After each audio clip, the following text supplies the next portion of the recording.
Good morning, it's Halloween morning. And welcome to the Unitarian Universalist Congregation of Lake County. UUCLC is an inclusive, non-creedal fellowship that works for a just community and fosters a lifelong search for personal spiritual fulfillment. We gratefully acknowledge the Timucua Native peoples on whose ancestral homeland we gather today. I'm Chris Cleveland, AKA Mother Earth.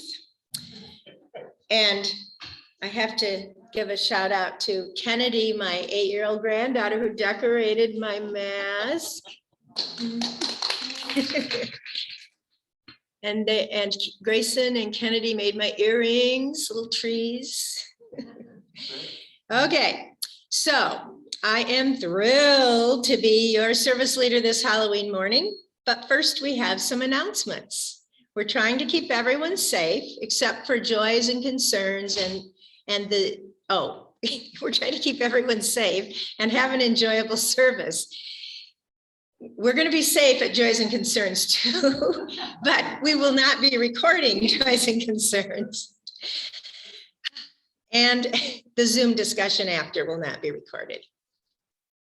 Please be sure to check out your weekly service bulletin that comes with the link for the Sunday service. We have many groups and meetings happening this week. There's a lot going on. If you're interested in receiving our weekly bulletin, you can send an email to office@uulakecounty.org or leave your email in the chat so we can contact you. Graceful Aging from now on will be meeting only on Zoom, and they meet the first and third Mondays from 2 to 3:30. And the link is in that weekly Sunday service bulletin.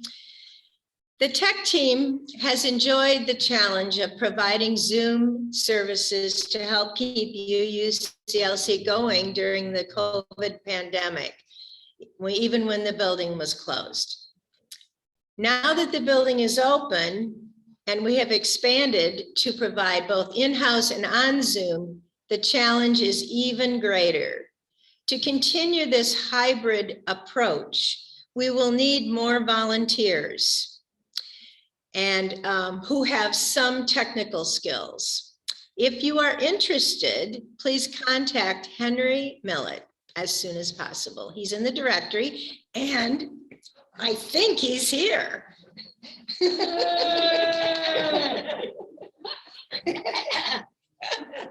Don't clown around.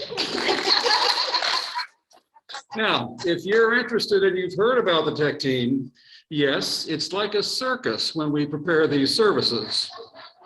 If you've been in the tech team and done it, you know what chaos is there is. But believe me, we're not just clowning around. Call me if you want to help.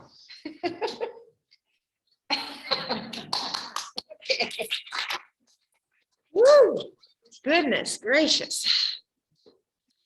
Okay, so those on Zoom, if you have a joy or concern that is too tender to say aloud, you may write those in the chat. If you are visiting today for the first time and are comfortable doing so, those in the building, please raise your hand. Do we have anybody here who's new? Okay, would you like to introduce yourself? Just tell us who you are and what brought you here. Iris and okay. And Karen. Okay. All right, welcome.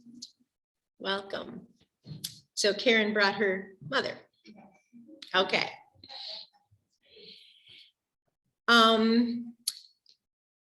Okay, so, I forgot. Welcome, all you ghosts, ghouls, and warlocks, and others.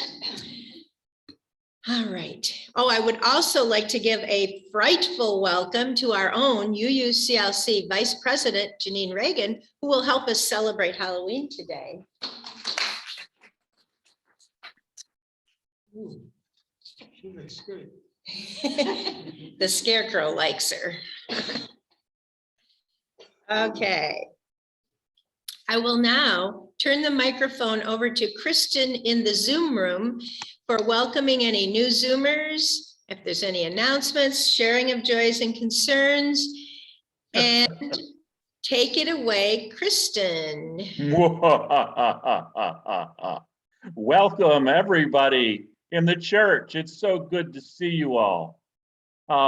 We also have a congregation gathered here in our Zoom room, and there are identified 17 participants right now, including a couple of couples. So first of all, anybody who's gonna, as we call on you in the Zoom room, we ask you that you individually unmute so that we can hear you. And we'll start off with, are there any announcements in the Zoom room? Looking around for hands. If you have them, raise your hands. If you have claws, you can clack your claws or wag your tails. I'm looking around. I see Spencer and Dottie in there, and there's this very attractive woman next to Spencer. I don't understand. Oh, there she is. Oh, hello, Dottie. Phyllis, good morning. See you too. Kitty Christensen, welcome. Laura Armstrong, welcome. Claudia, good to see you. Claudia Marshall. David Crump, are you in Brazil this morning? Oh my goodness. No? Julie Twist, good to see you too. And Nicole Ulsway, if I'm saying your name correctly, I apologize. Welcome, welcome, welcome all the way around. Anybody have anything they'd like to add? Raise your hand. Laura, is that your hand up? No, okay. Any joys or concerns that anyone would like to share this morning in the Zoom room? Again, raise your hands and unmute if you have any joy or any concern you'd like to share this morning with the congregation. Right. Now, if you have a costume on and would like to stand up, we're going to pan the audience and show all the Zoom people what you all look like. So let's take a spooky deep breath and stand up if you wish and wave to the Zoom people.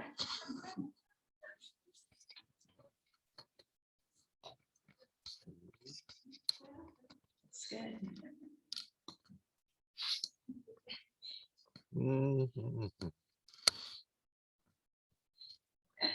We got everybody.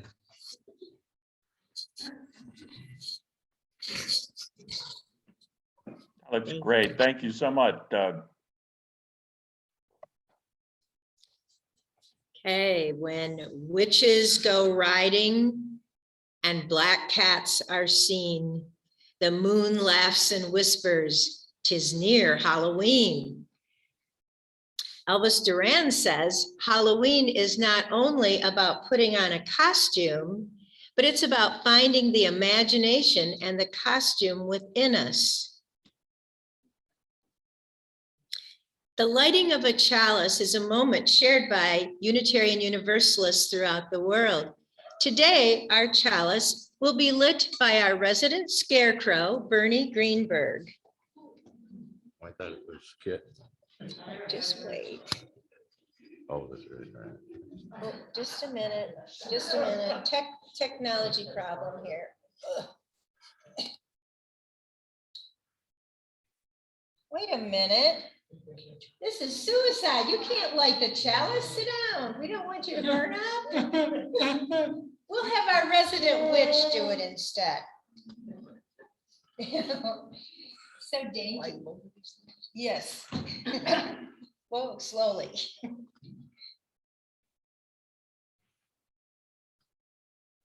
Okay. Good job. Keep that bucket of water away from the witch. Yeah, she'll melt. Thank you, Miss Witch.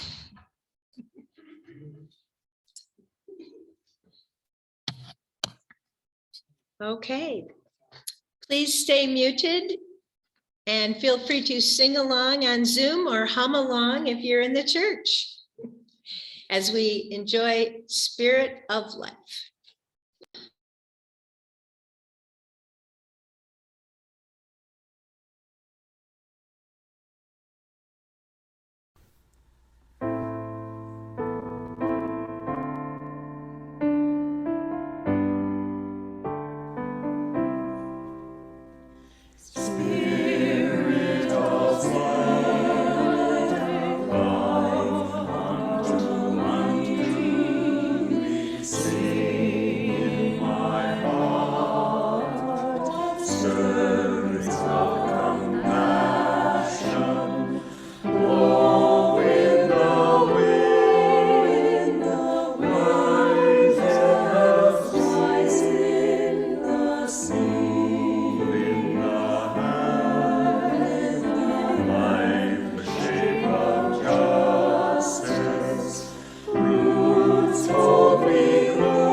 Each Sunday,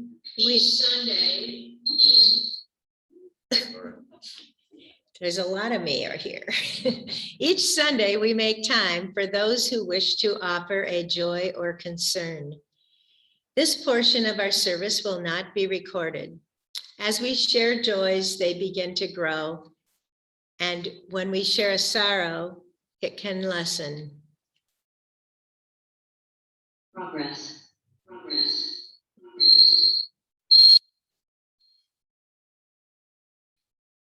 Make sure if you have a phone that it is muted and not on Zoom.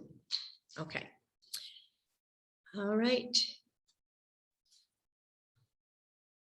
If there is anyone who has not been mentioned that you hold concern for, please feel free to name them aloud at this time. Edie, David. Meredith. Sylvia, Bill.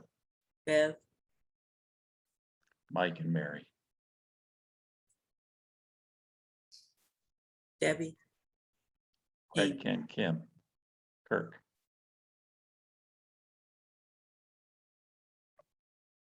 Ernie,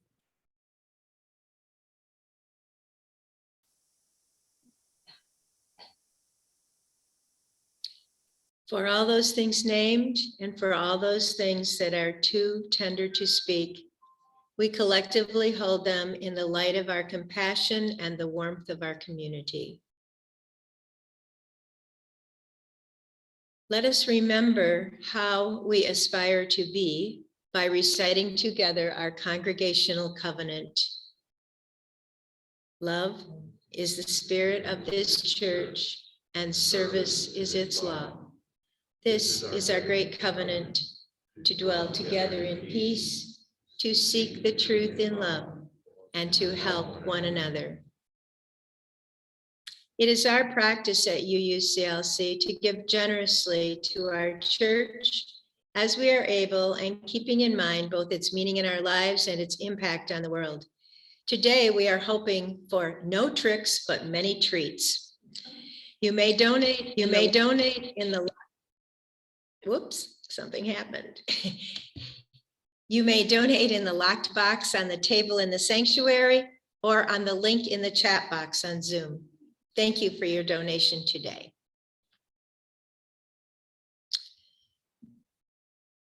Let's see.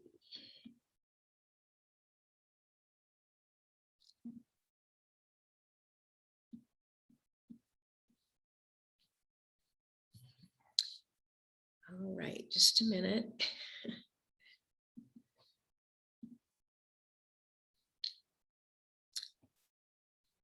Okay. Our scarecrow, Bernie Greenberg, has a story to tell us.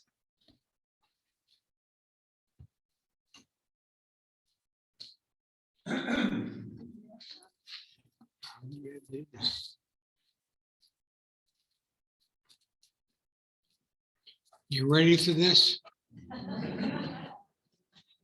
The Zombie Saga. Can you back up a little bit? I back up. Can you see it? I can see it. There, they can see you now. Oh, I look pretty good for a zombie. The Zombie Saga, Chapter 1. My good friend Eric was a zombie in training. Not as yet certified by the ZAA, that's the Zombie Association of America. He was practicing and there was progress. He loved the inherent worth of each person as measured by their tastiness. Believing in justice, equity, and compassion for everyone, he didn't carry any known religious nor political baggage. And he didn't take things personally, so he was immune to criticism. He was focused on the here and now, only what he could taste. He was very attentive and pursued a goal that is dear to all of us, eating. In fact, he and many of his friends were eager to join the UU interconnected web. Part 2, training on pause. Eric's training paused. Everything seemed to be going along very well. He had to shuffle gait. His moans were frightening. He looked and smelled gross.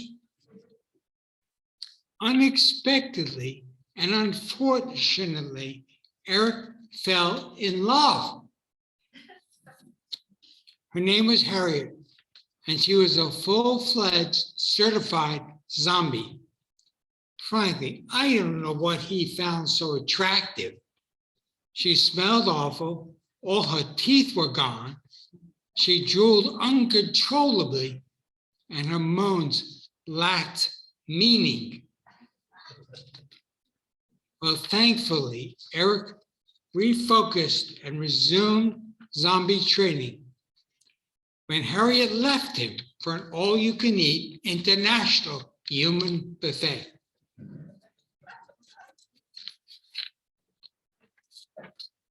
Training finished. Chapter 3. It's official. Eric became a certified zombie. I know because the last time we met, Eric tried to eat me. It was nothing personal. Zombies just do that. You see, Eric was sort of dead. His body lived on, but not his soul, his spirit, his very essence. He needed nourishment and was particularly fond of fresh meat he could kill himself. In search for soul, he went for the brain. Now, it's my observation that eating one brain is not sufficient for a zombie. It's as if they are insatiable. I think they are missing the point. It is the heart they should devour to get a soul. Chapter 4, it's all over. Now that Eric was a certified officially as a zombie, as a good friend, I needed to learn as much as I could if I was to help him recover. I just couldn't abandon him. He is a longtime friend. I revered his wisdom and his determination. He would expect my loyalty.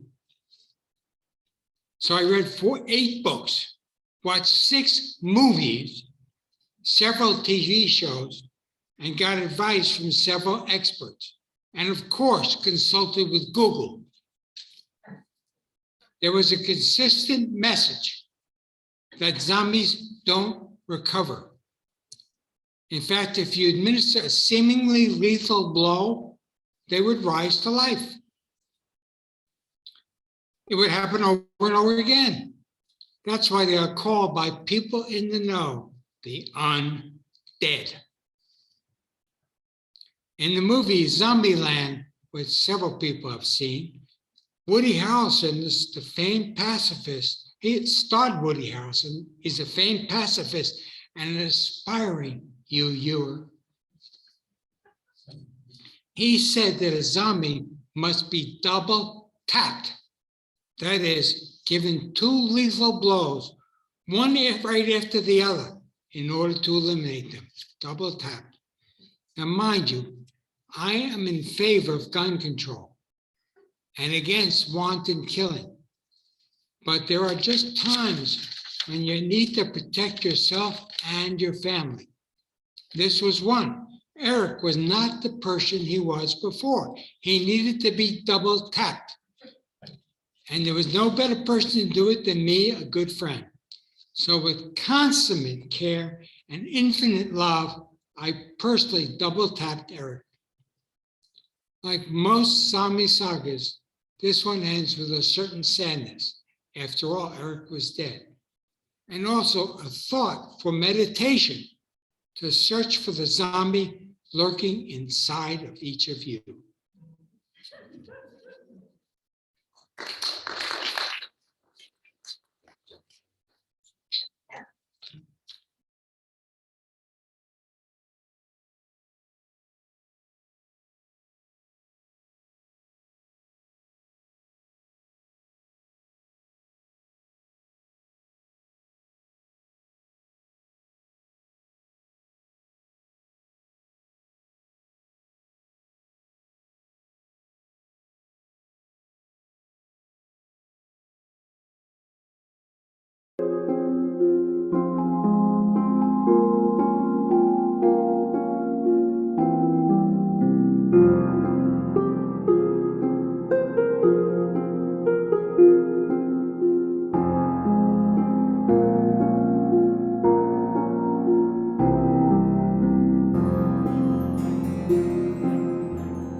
Well, what a wonderful turnout of enthusiastic people. The legend of Stingy Jack. People have been making jack-o'-lanterns at Halloween for centuries. A practice originated from Irish myths about a man nicknamed Stingy Jack. According to the story, Stingy Jack invited the devil to have a drink with him. Due to his name, Stingy Jack didn't want to pay for his drink. So he convinced the devil to turn himself into a coin that Jack could use to buy the drinks. Once the devil did that, Jack decided to keep the money and put it into his pocket next to a silver cross, which prevented the devil from changing back into its original form. Jack eventually freed the devil under the condition that he would not bother Jack for 1 year, and that should Jack die, he would not claim his soul. Well, the next year, Jack again tricked the devil into climbing into a tree to pick a piece of fruit. This is definitely a not very bright devil. While he was up in the tree, Jack carved a sign of a cross into the tree's bark so that the devil could not come down until the devil promised Jack not to bother him for 10 years. Soon after, Jack died. As the legend goes, God would not allow such an unsavory figure into heaven. The devil, upset by the trick that Jack played on him, and keeping his word not to claim his soul, but would not let him into hell either, he sent Jack off to the dark night with only a burning coal to light his way. Jack put the coal into a carved out turnip and has been roaming the earth ever since. The Irish began to refer to this ghostly figure as Jack of the Lantern. And now we just call him Jack-o'-lantern.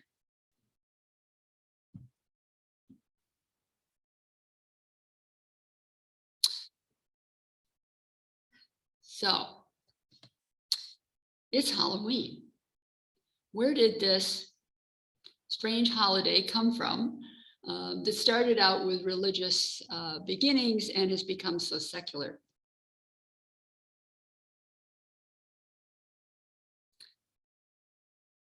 This is the holiday that is the second largest retail holiday next to Christmas, of course. 1/4 of all candy sold annually in the US is purchased on Halloween. And $490 million was spent in the US in 2019 for costumes for pets. For pets. So where did this come from? Halloween's origins date back to the ancient Celtic festival of Samhain, and the Celts who lived about 2,000 years ago, mostly in the area that is now Ireland, the United Kingdom, and northern France, celebrated their new year on November 1st. This day marked the end of summer and the harvest and the beginning of the dark, cold winter, a time of the year that was often associated with human death. Celts believed that on the night before their new year, the boundary between the worlds of the living and the dead became blurred. On the night of October 31st, they celebrated Samhain, when it was believed that ghosts of the dead returned to the earth.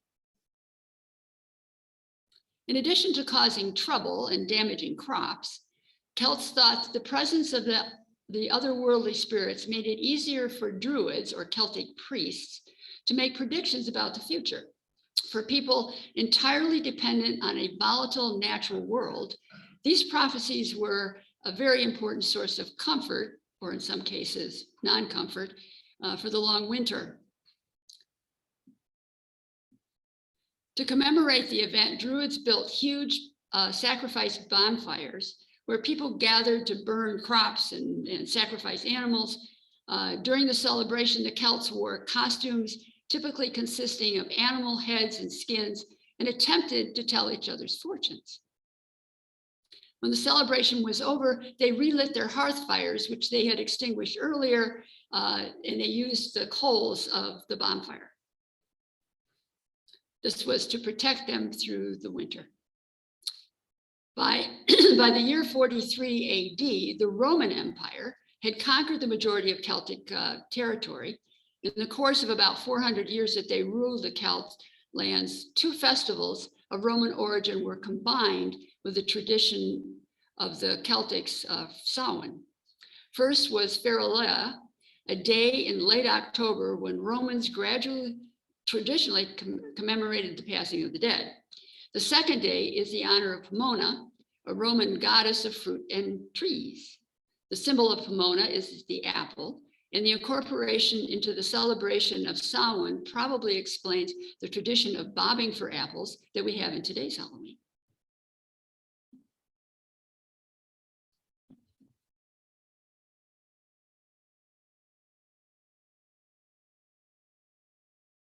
All Saints' Day started in the year 609 AD.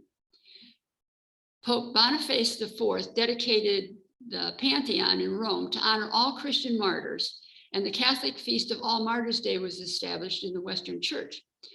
A little later, Pope Gregory III later expanded the festival to include all saints as well as all martyrs, and moved the observance from May 13th, where it was, to November 1st.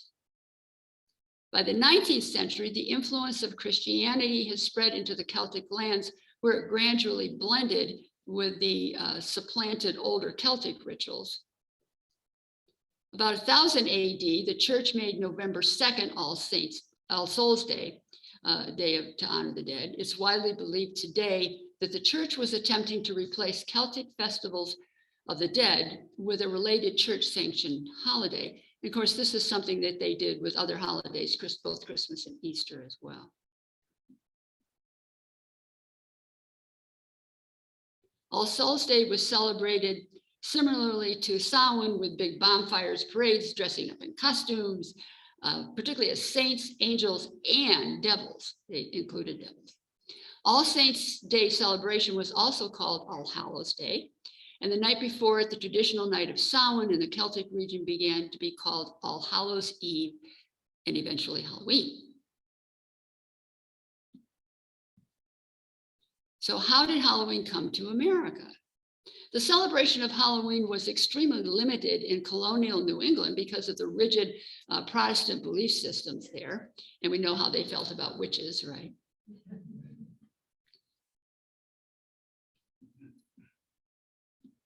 I'm having a little trouble here maneuvering, excuse me.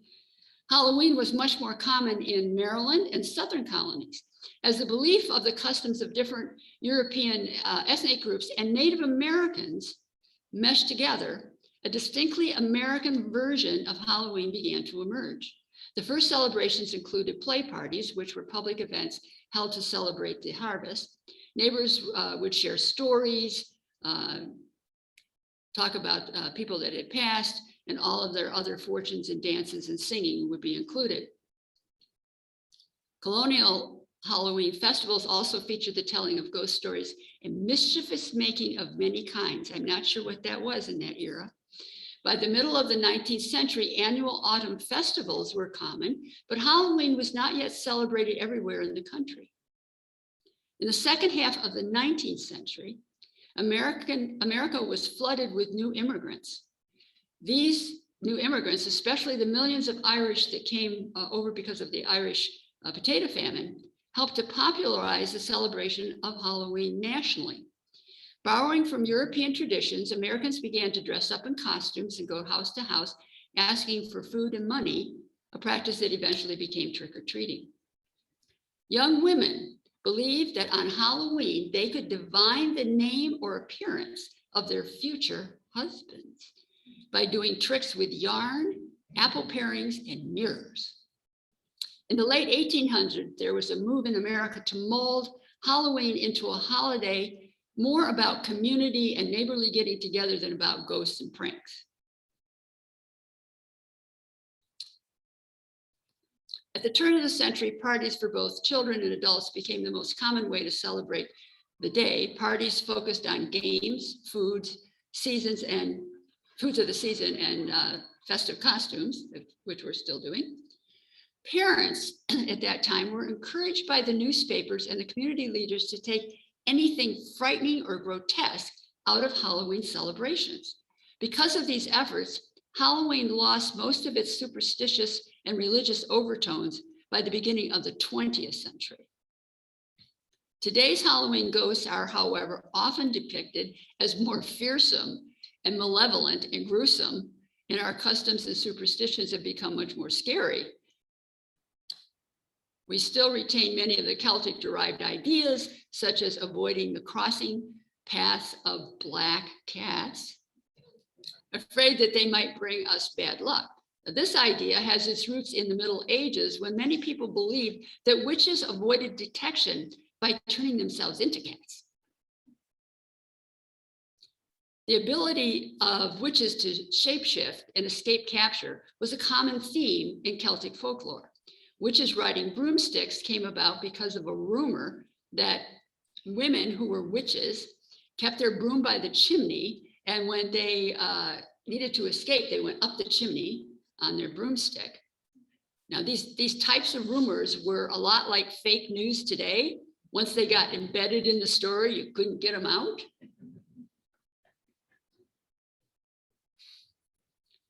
Some Christians reject Halloween. There are many Christians today that look at Halloween as still a pagan holiday during which the devil is worshiped and glorified.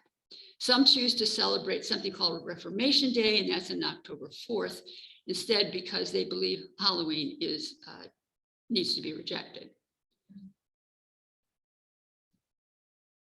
According to Islamic teachings, virtually all Halloween traditions are based either on ancient pagan culture or in Christianity. From an Islamic point of view, they are all forms of idolatry or shirk. Halloween, having been pagan and Catholic, Halloween having both pagan and Catholic backgrounds, is deemed a Gentile festival and is therefore forbidden for Jews. Despite Halloween's religious origins, most Americans consider the holiday to be a national tradition, much like Thanksgiving, without the attachment of religious significance. Because of that, many American Jews have adopted the interpretation of the tradition and the understanding that the holiday really is secular now. In Mexico, the Day of the Dead is a big celebration that is both cultural and religious. It takes place on November 1st and 2nd and involves the baking of special bread topped with sugar and sesame streets. The bread is placed at the altar to honor the spirits who have died. They also share pictures and talk about how the spirit of their loved ones can come forward during that time. With Buddhists, there is no celebration of Halloween, but they do have a festival called Feeding the Hungry Ghost, kind of like Mexico, around the beginning of November 1st each year. In the past, Buddhist monks tended to travel throughout the year teaching and helping. This was a time of year then when they returned to their home monasteries to reconnect with their own teachings and to recognize where they wanted to go and what they wanted to do, sort of plan for the very next year. The rituals and practices done for this festival contain a great deal of teaching about the training of Buddhism and is a time for remembering the dead and resolving karmic connections with those who have died. It is also a time for resolving internal karmic difficulties, for getting over obstacles and blockages that we carry with us all year. Might be a little food for thought there.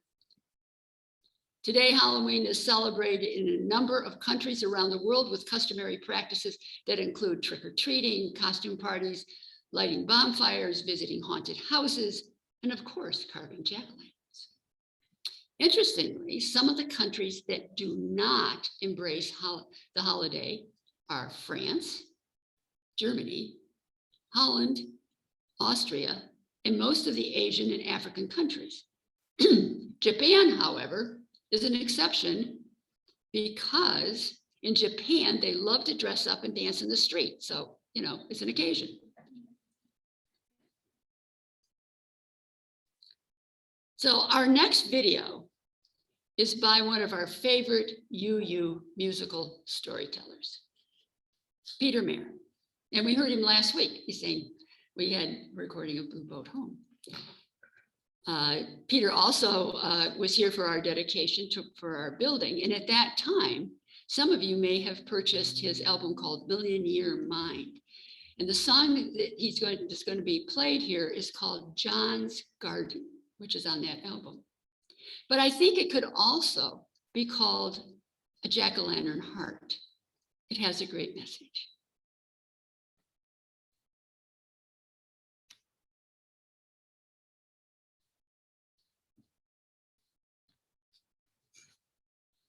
I'm not a good muter.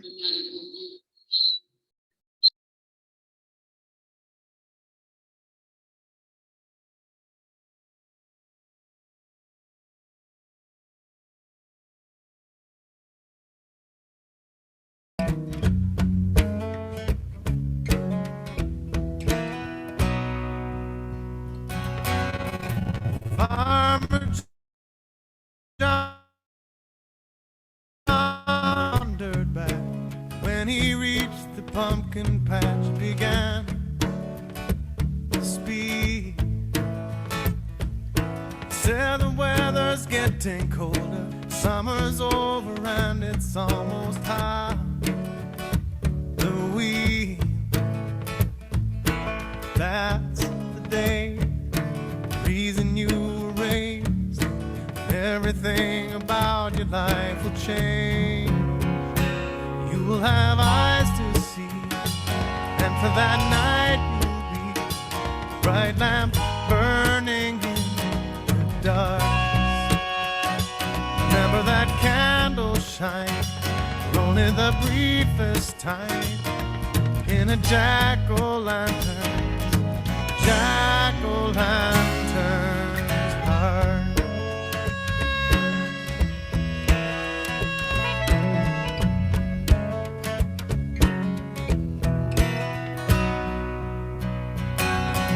Pumpkins held a meeting then. Some were very apprehensive and afraid. Could this really happen to us? What could be the meaning is what they were saying. This is home, it's all we've ever known. Then one bold, outspoken pumpkin spoke. Said, I don't need eyes to see. Sounds like a lie to me. I could just find here in John's garden. Remember that candle shines only the briefest time in a jack-o'-lantern, jack-o'-lantern's heart.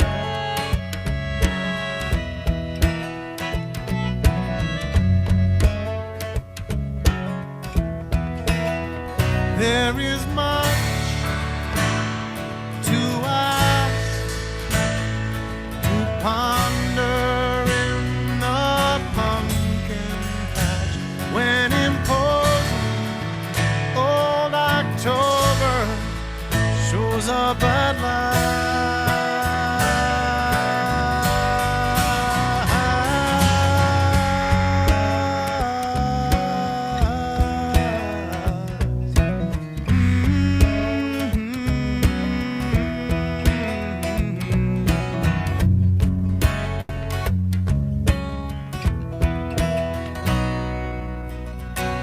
and a pumpkin from the farther end had been silent up to then. Over the commotion said, what would you rather have, my friend? Chance to shine, die here on the vine. The better way seems very plain to me. You'll have eyes to see. For that night will be a bright lamp burning in the darkness. Maybe that candle shines only the briefest time in a jack-o'-lantern's heart. Oh, but one goblin smile should make it all well worthwhile. You know, you might even see the starlight. That time is brief makes it that much more sweet. You have a jack-o'-lantern's heart. You have a jack-o'-lantern's heart.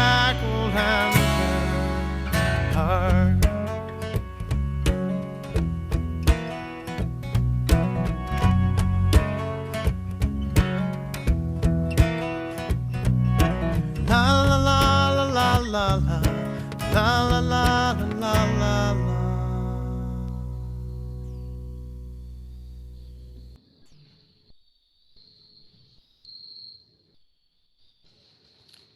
There is a child in every one of us who is still a trick-or-treater looking for a brightly lit front porch. Robert Brault. So as we have taken a look at the ins and outs of the Halloween season today, I'm sure that for many of you, memories and stories of Halloween experiences of your own or with your children or grandchildren have surfaced. I invite those on Zoom to stay around for the discussion time today and share those memories. And perhaps some of our folks here in the sanctuary, once you have safely exited the building, will gather outside again safely to do the same.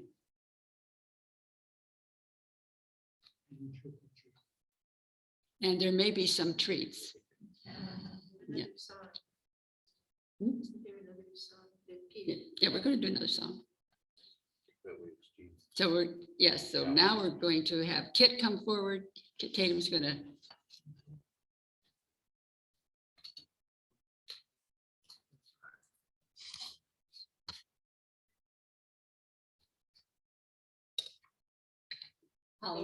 Halloween doesn't want to go away. That's Kit Tatum. Almost. Okay, I'm gonna get the thing dirty. Drip, drip. It was a ghost. I'm sure it was a ghost. Didn't want to go away.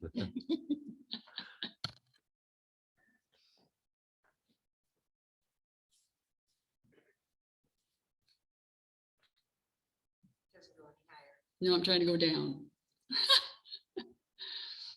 So this next song is by one of our other favorite UU troubadours, David Roth, who was with us a couple weeks ago. When I asked David if he had a Halloween song, he said, well, I have a little ditty I wrote a lot of years ago. And he sent it to me so that we could use it. And as often happens with David's songs, they are about a personal story. So we will finish up today with the David Roth song.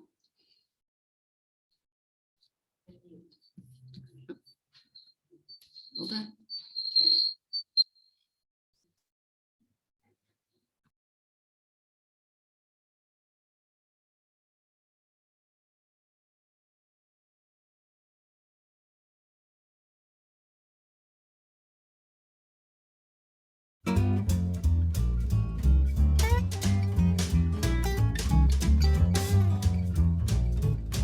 Halloween was my favorite holiday as a kid. I got to dress up like many people that I wanted to be. I was a pirate one year and my big sister was a princess.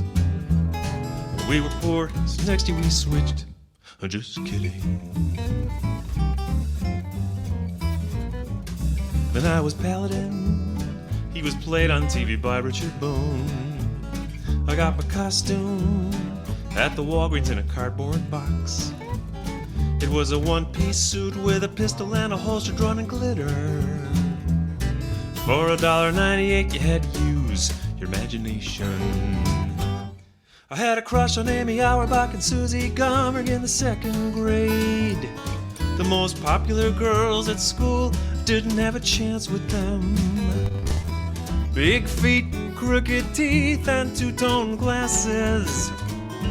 I had a built-in costume for Halloween every day in the 2nd grade. End of October, my big revelry had rolled around fast. Dr. Kildare was a popular show on TV that year. So my mom went out and bought a little doctor shirt, and I decided that I'd wear it to school. I'd be Ben Casey, 'cause he's the one who had the dark hair.